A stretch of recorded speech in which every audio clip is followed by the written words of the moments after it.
we're looking at well-being. And for me, if I think about what that looks like, it's about being able to have the increasing and expanding capacity for gratitude and awe and joy and love in our everyday living. And that's why, working with broken attachment bonds and trauma, that interferes with our capacity to do that. So if we can nourish our nervous systems and nurture our nervous systems by doing that work, then we are increasing and expanding our capacity for these wonderful things in our lives.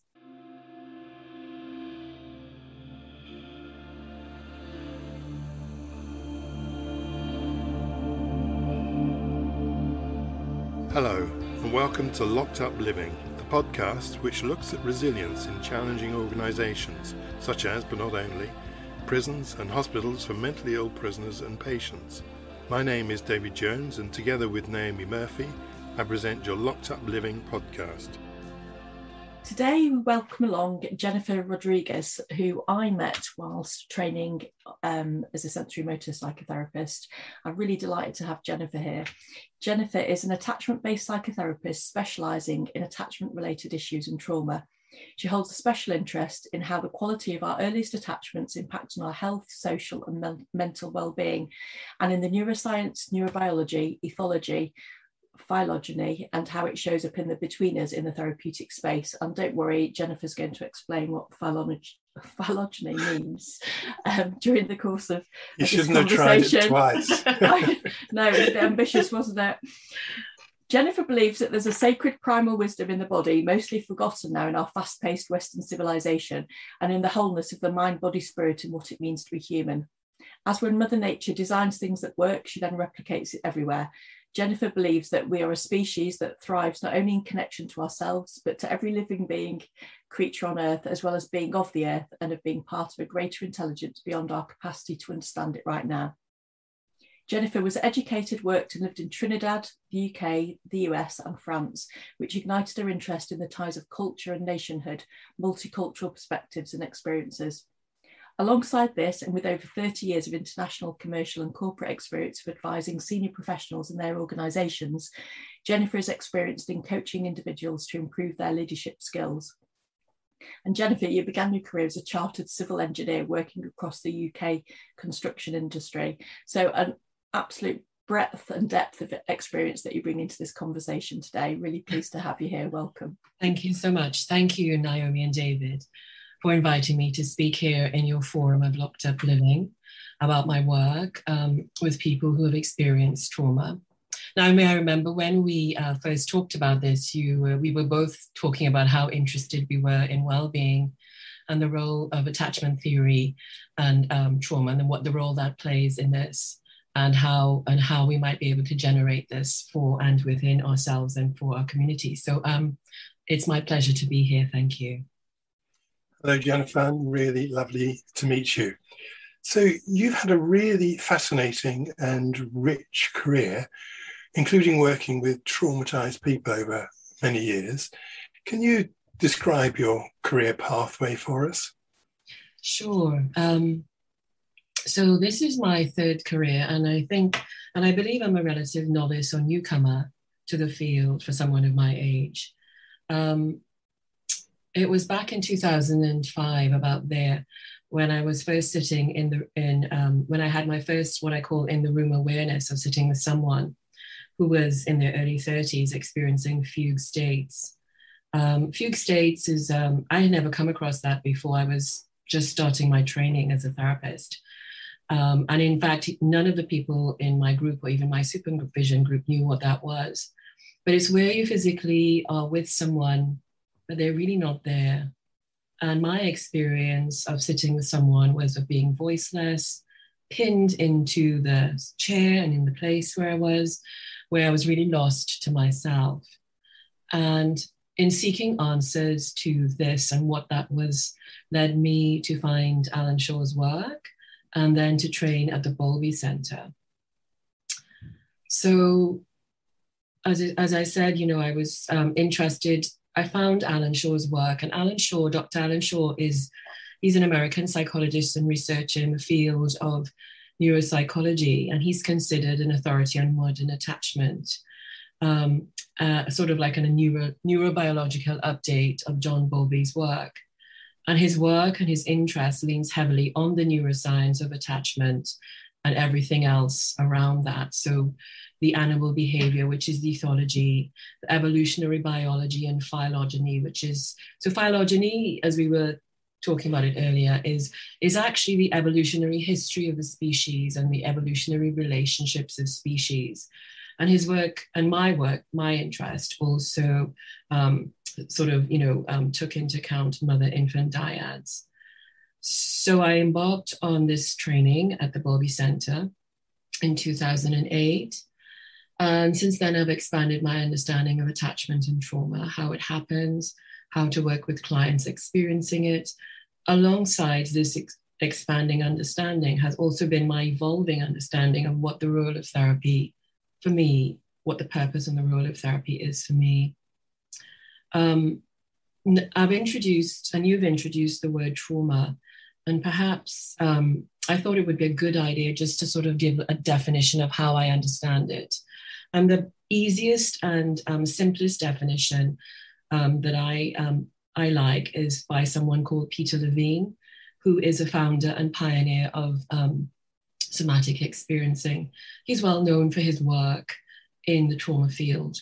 So his definition is that trauma is not what happens to you, but it's what happens inside of you as a result of what happens to you.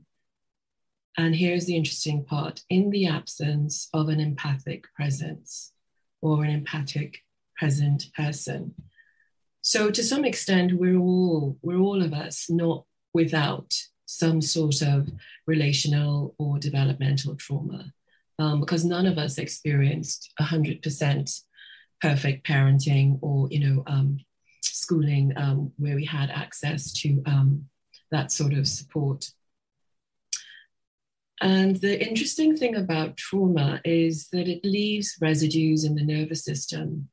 So it leads us to disconnect from ourselves because it was too painful, too overwhelming for us to be able to feel.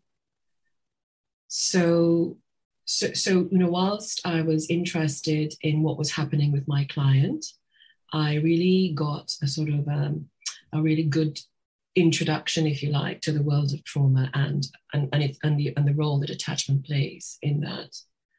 And then following my training at the Bowlby Center, I felt I needed to have some support, if you like, in the application of working with people who've experienced trauma. I went on to train in something called energy psychotherapy and sensory motor psychotherapy, and both of those are body-based modalities. And then more recently, I've been engaging with Stephen Porges' polyvagal theory, and there's something called a safe and sound protocol, and also Gabo Mate's compassionate inquiry. So it's an ongoing sort of journey of training for me. Can I just clarify with you what you mean by body-based modality? That's a really good question. So the training that I received at the Bowlby Center is psychoanalytic psychotherapy. It's psychoanalytic psychotherapy. And that a lot of that is about talking. It's quite cognitive. And the issue, earlier I said that trauma leaves a residue in the nervous system. The nervous system is our body. And so when working with trauma, you really need to bring the body into conversation. And sometimes there really aren't very many words, not cognitive words for sure. And a lot of the times they're not even memories of, things that someone might have experienced. So there are quite a few body-based modalities, of which, Peter Levine's somatic experiencing is another one. So that's what I meant, where you work with the body and through the body. It's not like massage or something like that, though. It's where you help the person, the client, into a state where they can observe and notice and access their body. And they can actually, and then through a series of interventions, they can get to various unconscious aspects of pain. That's helpful, but I am a bit ignorant in this particular area, so I'm struggling to kind of bring form to the concepts that you're describing. So is it a bit like bioenergetics, say? I don't know what bioenergetics are, but would you like to try an experiment, David? I could try an experiment, yes. So, as you're talking right now, and we're engaging in this conversation, is it possible for you just to notice, if you just go into your body and just notice, for example, where there's any constriction or tension, any sort of expansion or spaciousness in your body? Yeah, I can do that. And then can you bring your attention maybe to your feet and the support it's receiving from the floor? Okay, yeah, I can feel that. My feet were feeling a bit tense a moment ago. And how does it feel then to have them being supported by the floor? Yeah, it's good to have the support of the floor there. That's a good feeling. And what about, are you sitting on a chair, are you? I am, yes. And can you feel the support of the weight of your body from the chair? So you've got the support of the floor, the support from the chair. Can you notice that? Yes, yeah, I can notice the support in my back, to my elbows. Mm-hmm. And even as I asked you to do that, I noticed you sort of literally sat back and straightened up a little bit. And, when you sort of feel that support from the floor and the chair, what do you notice happens in your body? Well, my body becomes much more aware of itself, and prepared to shift to more comfortable. It notices the tension and the discomfort. And has that gotten bigger or smaller or say the same? Pretty much may stay the same, yes. So that's an example of working with the body. And, from working with different parts of the spaciousness, the tension, the constriction, and so on, we have access to unconscious experiences, pain, and then we can work with that. Does that make sense? That's very helpful. Yes, thanks a lot, Jennifer. Can I ask for another point of clarification? Sure. About your definition of trauma? I think what I heard, or at least what I understood, was you saying that trauma is a kind of event, an internal event, or perhaps an internal effect that's unmediated, unmanaged by a benign presence. Is that what you meant?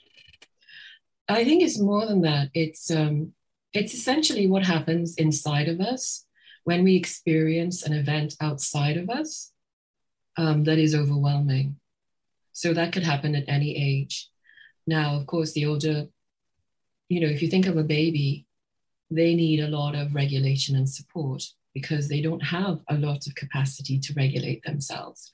Whereas maybe a child of 5 has more capacity than a baby, and an adolescent of 12 has more capacity than a child of 5. And finally, an adult of 25 or 30 will have more capacity to regulate themselves than, say, the baby. So it's more about the capacity to regulate ourselves. If we experience an event that is overwhelming, so in other words, we're not regulating ourselves, if there isn't another empathic adult around who can help us, then there's a possibility for trauma. to be happening inside the body, specifically within the nervous system. It's all about the nervous system. Everything is in the nervous system regulates everything in the body. So it's all about the nervous system, which includes the brain and the cerebral and the spinal nerves and so on. Thank you. That's really helpful. Sorry, Naomi. I was just going to say that I think that's really interesting. People often wonder why, some people might have a adverse reaction to an event where somebody else might experience the same thing and not have that adverse reaction. Absolutely. I think that definition kind of clarifies why two people might have very different, there might be consequences for one person and not another. But it also brought to mind for me, in thinking about the importance of the empathic witness, of how systems can be traumatizing, and often in systems, people may be subjected to event like, for instance, being forcibly medicated. Absolutely. And experience that as traumatizing, and how much more we can do as staff or as part of the system to mitigate those effects by acknowledging the impact of things like forced medication or restraint in the prison system, for instance, rather than denying the impact or avoiding the impact. That we each have the potential to do more for our clients by thinking about how we engage with them about these aspects of the system that might feel necessary at the time, but still have the potential to be damaging. I think that's absolutely correct, Naomi. And, it's interesting that you brought up some of the medical procedures and you were talking about, prison systems. I remember about maybe, 12, 13 years ago, I had to undergo a procedure in a hospital. And the only thing I remember is the nurse holding my hand. And even as I talk about it, I can almost feel a little grief there. And how wonderful it was to have somebody hold my hand, because she knew, obviously, the procedure was very invasive, shall we say.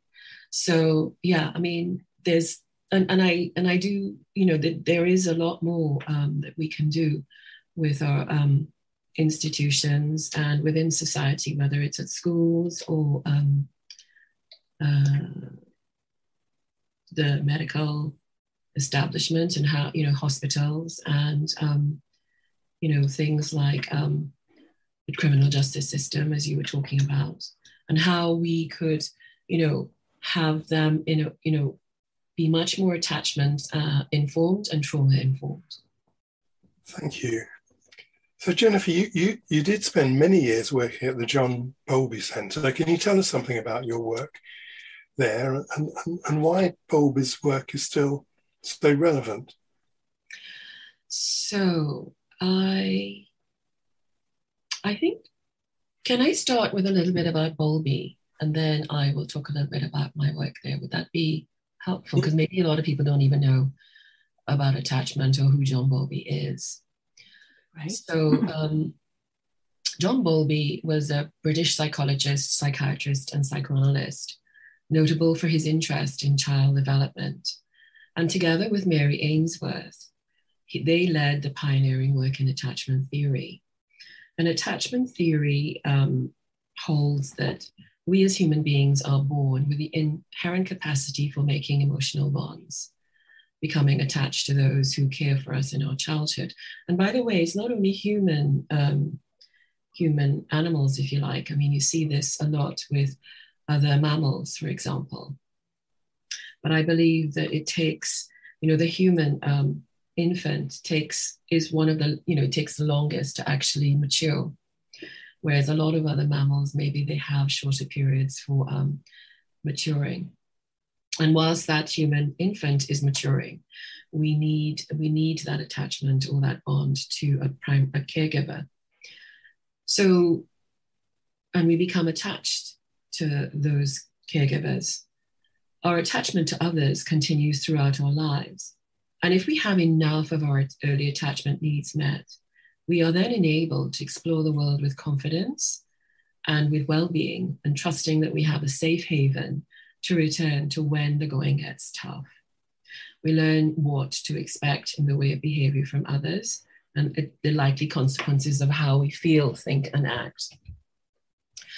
And at the time when he was doing his research, which had been in the mid 1940s or something like that, some of the things that he was responsible for in terms of his work, before that, with psychoanalysis, it was all about the internal world. Freud kind of started to go along a certain route about the external things that people were experiencing, but he had to turn away from some of that. But Bowlby actually then, he really held true to the impact of the real life on the mother and the child. He talked about us developing what he calls internal working models of how our relationships work. He was interested in the early childhood patterns of those relationships and the role of safety in all of that. There was also another aspect of it where he didn't separate the mind and the body. So from my training at the Bowlby Center, we believe that most mental and physical illnesses and conditions have links to this early attachment environment we find ourselves.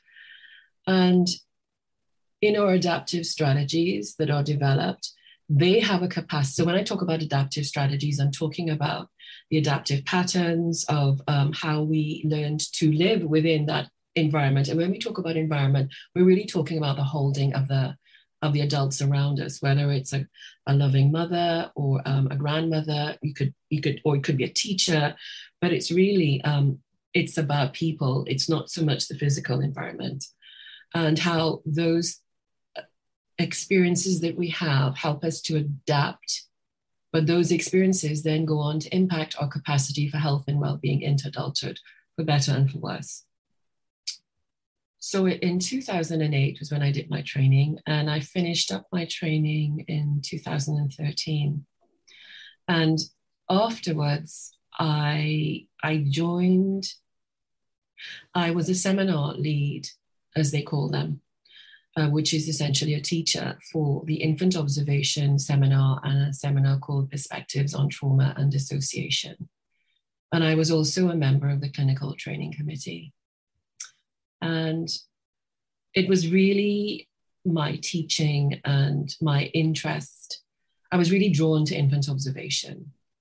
And I really had, when you do a training, you learn so much so quickly that sometimes you don't have a lot of time to go in depth into anything. And, I was really grateful to have that opportunity, particularly on the infant observation front, because it allowed me to deepen my understanding and learning around these subjects. And I was really drawn to infant observation.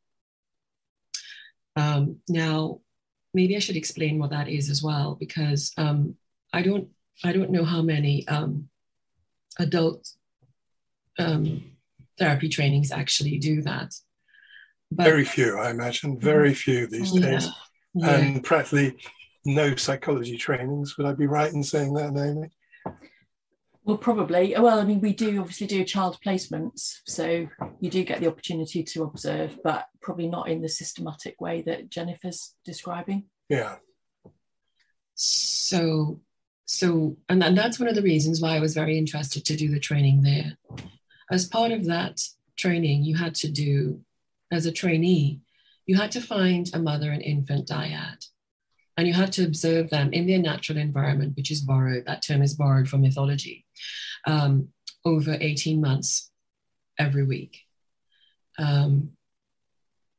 Now, the goal was to try and find a mother-infant dyad where you would be observing a secure attachment in the making. And it can be very tricky because as a student, you don't really know what that looks like. And so one of my roles as the seminar lead was to work together with the trainee to vet whether there was a possibility of a secure attachment happening for a specific couple. And, we would look at that together. I really loved working with the trainees as well. And I was hoping that they would fall in love with this area as much as I was. And it was so interesting to see what things they teased out of it, what they loved. And I really enjoyed reading their case studies.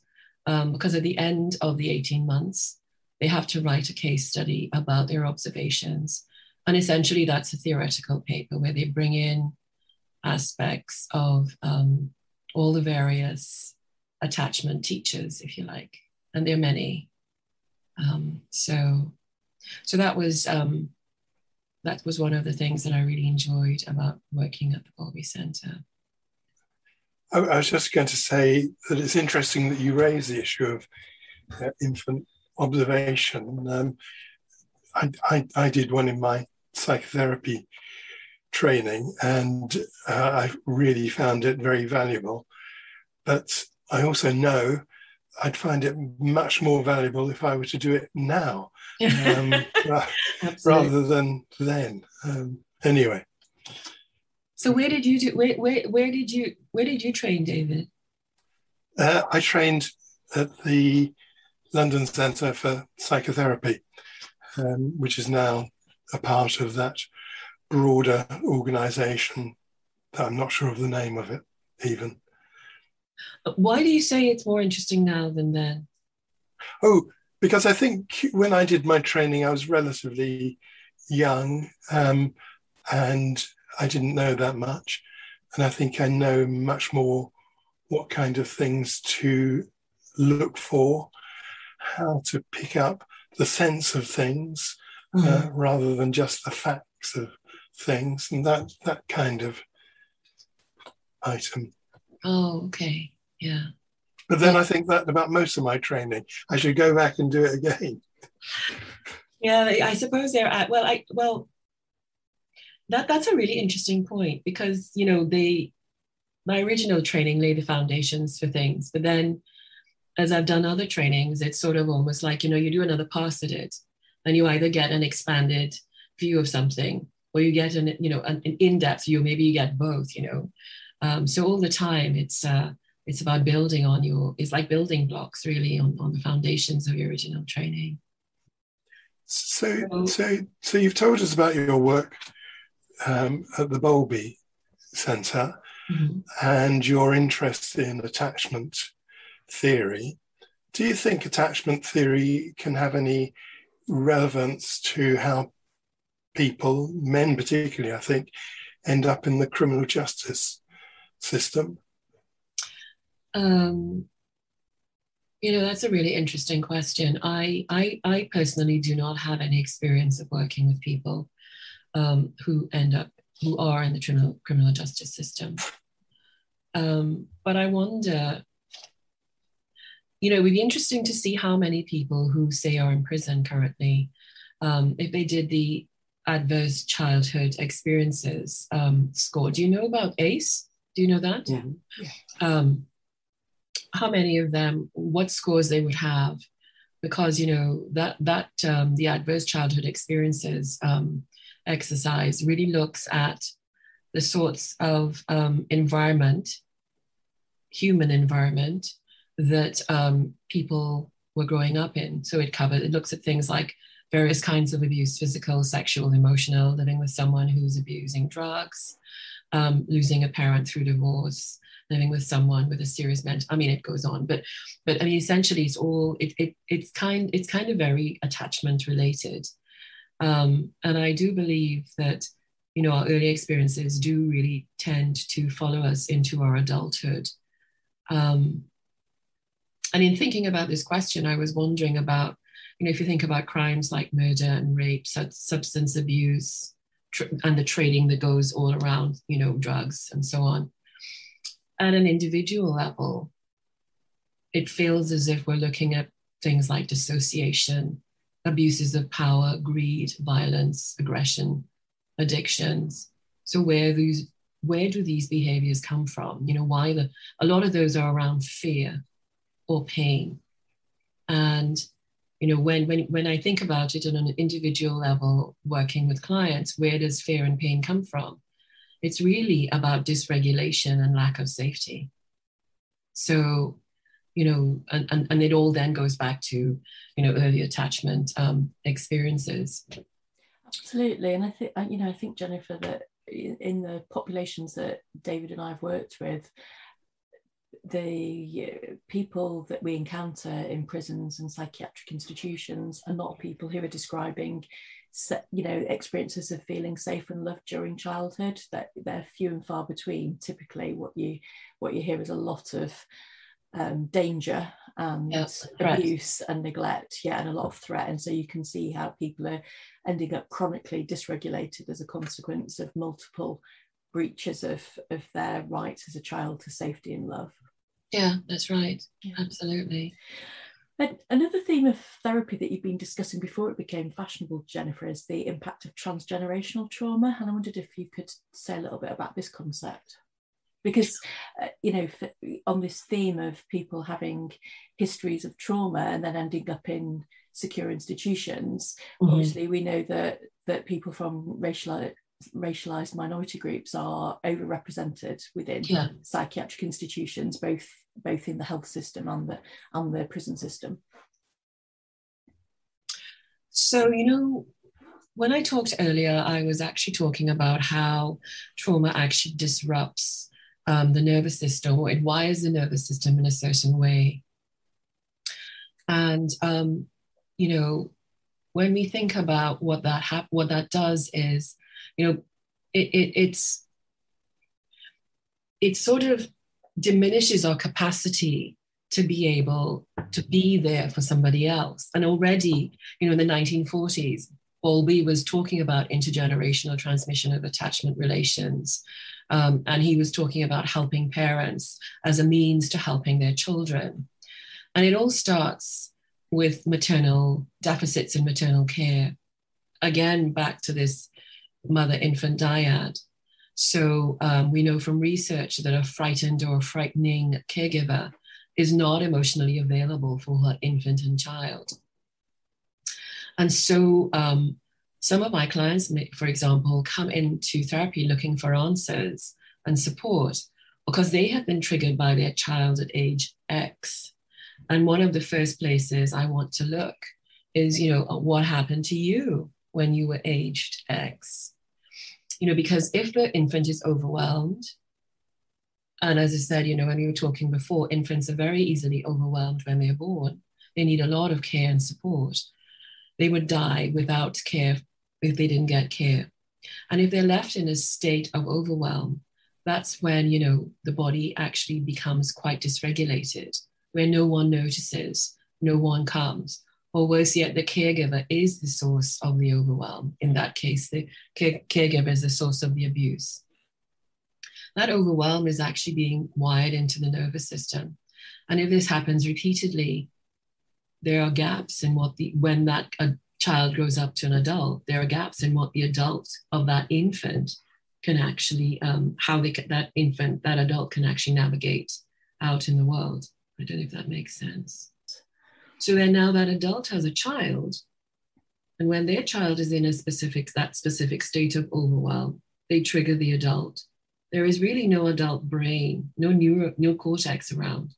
The adult is just regulated and the child just goes with them. So that explains how something like intergenerational trauma can happen. And originally, it was just thought of as something that happened. It wasn't sort of an inheritable gene thing. But I believe that through epigenetics, they're also finding that experience that's passed on over generations can show up in things like how genes express themselves in the telomeres, for example, how proteins are actually produced and things like that. And of course, it's the marginalized peoples and their communities, who sort of seem to be bearing the brunt of a lot of these mental and physical conditions and illnesses.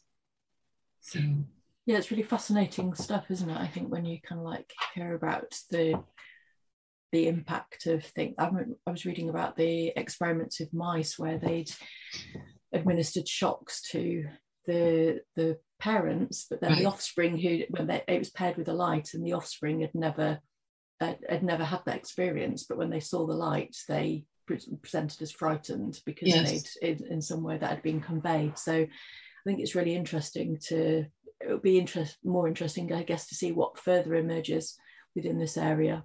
Absolutely. Yeah. One of the things, that we've ended up having a bit of conversation about on the podcast is about how the majority of therapists working in secure institutions are white women, and what impact that therefore might have on the therapeutic space especially when people are coming from backgrounds where they're not white, and the majority of people who are in the criminal justice system are obviously male. So wondering, how that might affect therapy. Okay, so I will answer that question in a little bit, because I just want to talk a little bit about some of my training and some of the work that I've done myself around trauma and the people of the Caribbean, because I spent quite a bit of time studying some of that when I was actually at the Bowlby Center. And there is a writer called Barbara Fletchman-Smith. She's a psychotherapist in the UK, and she wrote 2 books, but one of them is called Transcending the Legacies of Slavery. And she makes a compelling argument for a lot of these sorts of things that we're talking about.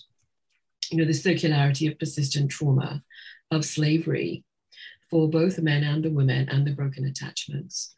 And she writes that the male slave's body and the female slave's body were not their own. And she writes of the disturbance in the coupling and the family relationships as a consequence of the structure of the slave plantations.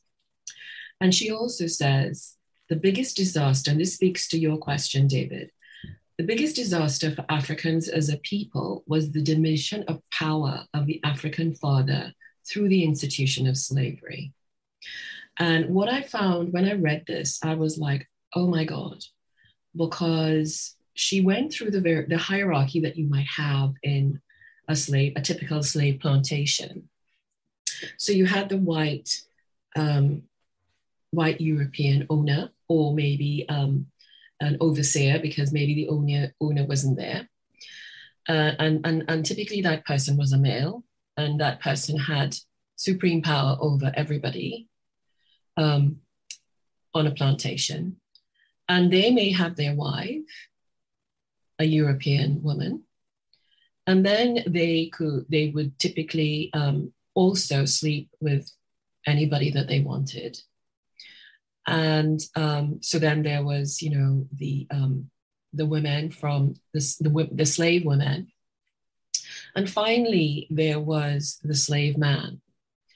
But because he had no power to protect his family. So say, for example, he coupled with another slave woman. He had no power to control what happened to his child, no power to protect his family or his wife. So in other words, he lost almost all power. He was at the bottom of the pecking order. And when I was reading some of this stuff, it was just so scary. And also, I could see it so much in the society where I grew up, which was in Trinidad. And it's across the board. It's not only just, say, in maybe the Black community or the Indian community. It is actually, there is an absence of father. There is a struggle for fathers to stand up and take their role in the way. At least this is my personal opinion. And there is also a very damaging aspect for women, in that they have to be independent. They have to work now, because work is their way of surviving. Now, if you think about all of those things, they all come from there back then, which was in the 14 somethings or the other.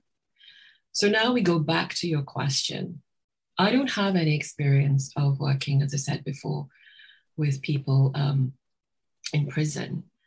But as you rightly point out, in therapy, we, certainly in my training, we talked about the power dynamic operating in therapy between the therapist and the client. And I need to qualify that this is really my thoughts on it. But if you were trying to do that work, you really need to understand about the person that you're working with. what have they and their families experienced with institutions and services, and how does this contribute to their distrust of authority, for example? How is that continuing to play out in their beliefs and their own capacity for agency? And on the other side, if therapists are working in these areas, they really need to have done their work. And it's not just general work, it's quite specific. What is their history? What is their ancestral history? What is their motivation for helping in a specific environment? What is their awareness, their real awareness, and what can they bring? How do they do that? I was recently at a workshop where somebody called Kenneth Hardy was talking. He's a guest speaker and he specializes in, racialized selves and diversity and so on. And he asks many of his clients, at what age did you begin to think about yourself racially? And what he finds is that for Black people, so he's an American. So what he finds is that for Black people, it usually starts around the age of 3 or 4. For white people, he finds it could be at age 20, 30, and much older. For me, growing up in Trinidad, it was about 10. I was 10 years. In fact, I remember it like it was yesterday. I was 10 years old. So, and I have done a bit of work on myself around intercultural therapy and things like that. But you do have to do the work. You have to do your own work. And then, of course, there's always the ubiquitous role of shame, because there's going to be shame on all sides.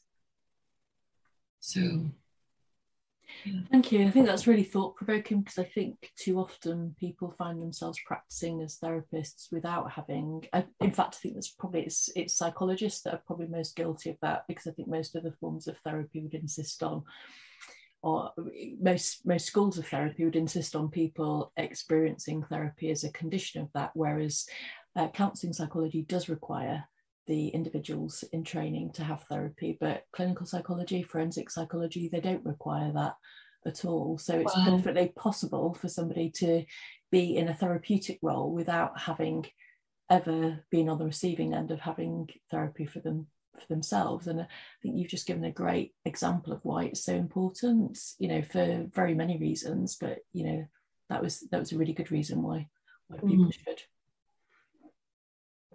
There's just one more thing I want to say. I've been reading Resmaa Menakem, and it's quite a difficult read actually. But he writes about how non-white groups learn to protect themselves, especially in the proximity and contact with white groups, and the subtle dynamic where non-white people have to behave in ways that do not trigger fear in white people. And I remember, I kind of, it's something that I knew, and I guess I knew that because I grew up in Trinidad. And it was an oh my God, for me, it was an oh my God moment, because I realized that's so true. And I was not even aware of it. So it's not only about doing your work, but if you're going to be working with certain populations, you really need to engage with yourself and what overlaps you might have with their traumas. And you need to also understand, the history of, what their traumas are, whether it's war, whether it's immigration, all of those different things, they do impact, why, the pain that people carry and the suffering, and hence the work. Absolutely, thank you. Sure. But relating to that last question, Jennifer, I wondered whether you thought that it was possible or right for white people, white therapists, to be working with people of colour. Gosh, that's a tricky question. Well, I ask it because it's something similar has cropped up in several of the conversations that we've had, and a few moments ago when you were asking about when an individual begins to think of themselves in a racialized sort of way, because I have a great grandmother, I think, who was Indian. So I have some Indian in ancestry. me. Mm-hmm. But I didn't know that until quite late in life. It's never impinged upon my life in any way that I've been able to discern. I've always been, in my mind, a white person. And so I haven't suffered any of the difficulties or the traumas that you've alluded to. But I don't know if I'm at all equipped, really, to work with people who have been through those particular experiences. That's the reason I was asking the question. The fact that you are aware of that and you question it is probably makes you a good person to be able to work with those people, because you are aware of it and you're holding it in mind when you're working with it, and you're keeping it within yourself, and that it's much worse for the people who are just like so unaware. That's what I think. But I can't say categorically, you shouldn't. I do believe that it shouldn't matter if you have done your work as a therapist. If you know, like you said, your great-great-grandmother, and I don't know whether she had trauma or not. I don't know what was going on in India at the time, and I don't know your history. But the fact that you know that tells me that you've looked into it, at least, and you understand some of that. It reminds me it just reminds me a little bit of the question about, services that sprang up where for female survivors of sexual abuse where only female therapists are in operation. And I suppose what that does is confirms the idea that men are dangerous.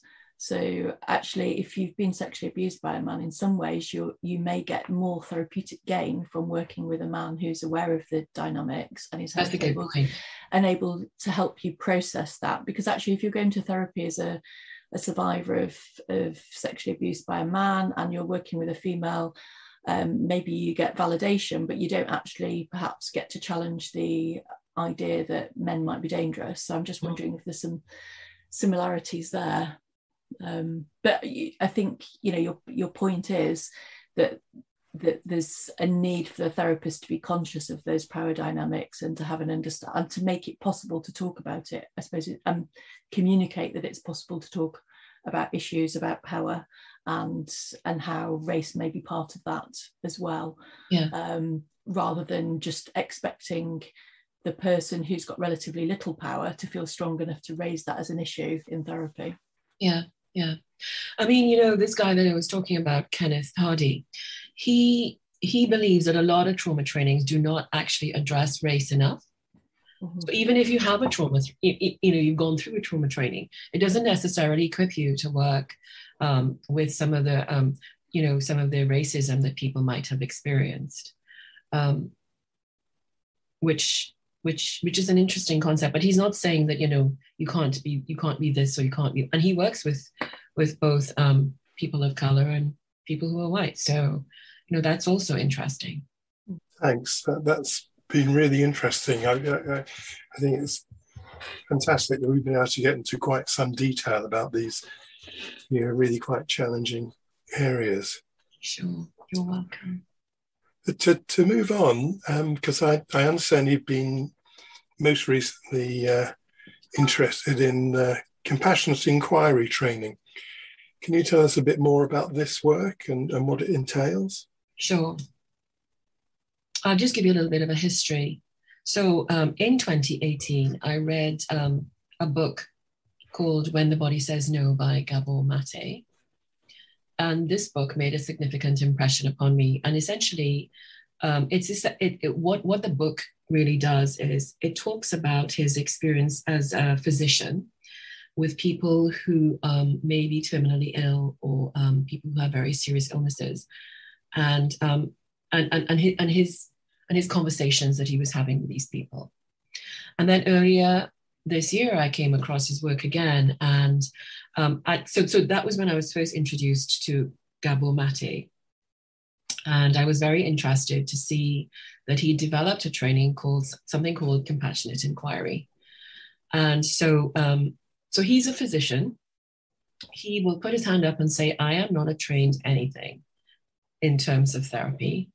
He's a physician and he's got 20 years experience as a family practitioner. He's got also 12 years experience of working with people who are struggling with addictions and mental illness. And he has an interest in childhood development and so on. And he has come up with this approach, which is called compassionate inquiry. And I'll just read from the website because let me just see if I can find it. He says the purpose of compassionate inquiry is to drill down to the core stories people tell themselves, to get them to see what story they are telling themselves unconsciously, what those beliefs are, where they come from, and guide them to the possibility of letting go of those stories, or letting go of the hold those stories have on them. And in a way, like Naomi and I met when we were doing when we were training together in sensorimotor psychotherapy. What I've discovered about compassionate inquiry is it feels to me as if it just brings together all that I've learned through the sensorimotor psychotherapy, through my training in energy psychotherapy, through the polyvagal theory, all of these different things. It brings together all of these things in a very efficient way of processing trauma through embodiment. So, I was talking about body-based therapies earlier, and we gave an example between David and myself. And so for me, all the principles and the approach and the interventions and everything, it was like what was missing from my attachment training. Because although the attachment training gave me a lot of theory and a lot of understanding about certain things, I really needed, in going to do the training, the sensorimotor psychotherapy training, I really felt that I needed that additional support to really work with people and apply those theories, if you like. So for me, it really brings together all those things, and you're also working with parts. So it was like a refresher, but it also has aspects of the infant observation as well in practice. So it's like a kind of a tonic. And the work, it's super, super efficient, I find. And in the training, there's lots and lots of practice, weekly practice. So most of my work, because of course I'm doing my work, is whenever you do a training, I always use the training as an excuse to do my work in a way. So most of my work has actually focused on my very early attachment injuries. So the training is very intense, but the impact is quite profound. Thank you. I love the way you've clearly got this very fertile and active mind that's always on the lookout to learn new things. Thank you. So most recently, I understand, you've specialised in working therapeutically with therapists. Do you think there's a great need for this? Is this something that's been overlooked, do you think?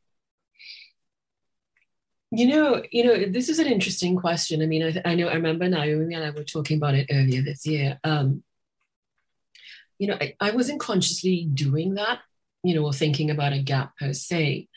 One of the areas that I did invite, one of the groups that I invited when I was actually writing my website were trainees, people who were doing a training and who needed a therapist to support themselves through their own training. And then sometimes after the trainees qualified, they continued to do work, to work with me. And then other therapists just started to come. But, if my own experience, or even some of my friends' experiences, my other professional friends, people who are therapists, or anything to go by, I have been in and out of therapy quite a bit. And, it feels like it's a really helpful support. We have supervision for sure. But I just know that there's something about working with this group of people, this cohort. It's not, I can't even put it into words. It's really lovely to work with this cohort of people, to be honest. And it's also a privilege in a way. And, it's also helped me to, to realize that I think there was an earlier question about how, there's a link to our own history and, the therapeutic model of specialism that we choose. And it's only through working, with people who are therapists, I've been able to notice that, so we can see why, you've chosen to be a child psychotherapist, or why you're doing, a sort of ego and art movement therapy, so, it's just very fascinating. And it's very, very satisfying as well. Thank you. And just to wind up at least this part of the conversation, and Naomi touched upon this earlier, I think. Do you think that people who are doing therapy or are offering therapy to others, should they all have had therapy themselves? And are there any particular risks or dangers if that isn't the case? What do you think? The answer is yes, I do think so, but that's just my personal opinion.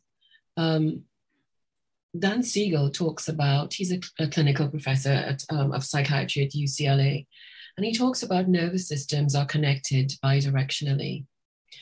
And you remember earlier on, I talked about how when someone experiences a trauma, inside what happens is sometimes their nervous system suffers a little deficit, particularly if it happens very early on. So when you're talking, as we're talking now, something is happening in your brain and in your nervous system as something is happening in mine. So the biology of one person affects another. And the more we have worked on ourselves as therapists, the more capacity we have to be with someone safely and to be able to hold their distress without our nervous system becoming dominated or taken over by them or this. So I think that people should at least have had an experience of it. But for me, because of the kind of work that I do, I also believe you can only take someone as far as where you've gone yourself. And that means that for me, it's going to be a lifelong process. But I don't usually just do it because something's happened in therapy. Currently, why I'm doing it is because something's happening in my personal situation, my personal circumstances, and I'm wanting to explore my very, very early attachment injuries. So, that, as I said, that's just my personal opinion. And the dangers, as I've said before, can have quite serious consequences. Things like traumatizing and re-traumatizing clients, even to the point where, it could be life-threatening. What we're trying to do, it's like, what are you trying to do before you even think about yourself as a therapist, is who are you as a person? And you need to understand that. And that's part of the work, right? And when I talk about the work, I mean, as having therapy, it's not just only understanding your traumas, but you need to understand who you are as a person and why you're in the helping profession.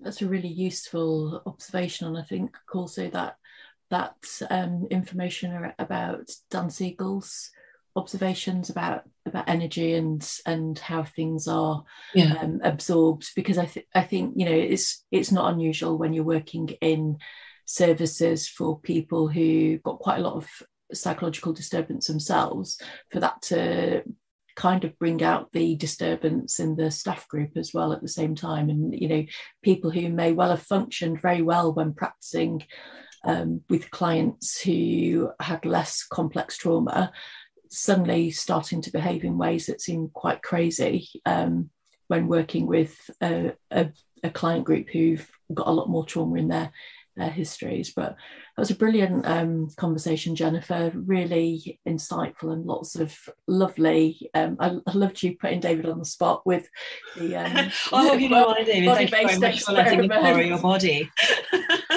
But it's really nice to have someone who's applying therapeutic skills very actively on the podcast for a conversation. So thank you very much for so much of your time today. Thank you. And there's just one more thing I wanted to say. It's just to circle back to what we talked about, Naima, when we were talking about it at the beginning of the year, when we were looking at well-being. And for me, if I think about what that looks like, it's about being able to have the increasing and expanding capacity for gratitude and awe and joy and love in our everyday living. And that's why, working with broken attachment bonds and trauma, that interferes with our capacity to do that. So if we can nourish our nervous systems and nurture our nervous systems by doing that work, then we are increasing and expanding our capacity for these wonderful things in our lives. Thank you very much for having me.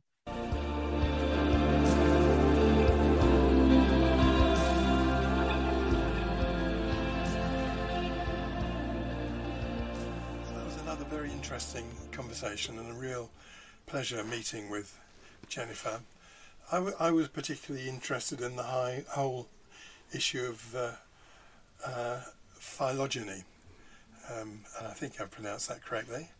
Phylogeny, I've said it again. And because to me it kind of raised all those issues about transference and, the way we really used to try and think about, well, how do people communicate things to each other, particularly on a kind of psychological level. And of course that also links up with a lot of the stuff that Jung was writing about in regards to the collective unconscious. So for me it was very interesting to see these ideas kind of floating back again. Yeah, I really enjoyed having somebody on whose background isn't so much in forensics, but of course in trauma, which is so relevant to forensic practice. And I think Jennifer does a fantastic job of explaining things in a really straightforward, understandable way. So I'm hoping that people benefit from hearing that kind of like slightly deeper exploration of trauma than when we've made reference to it on occasion. And hopefully that will be useful for some of our listeners.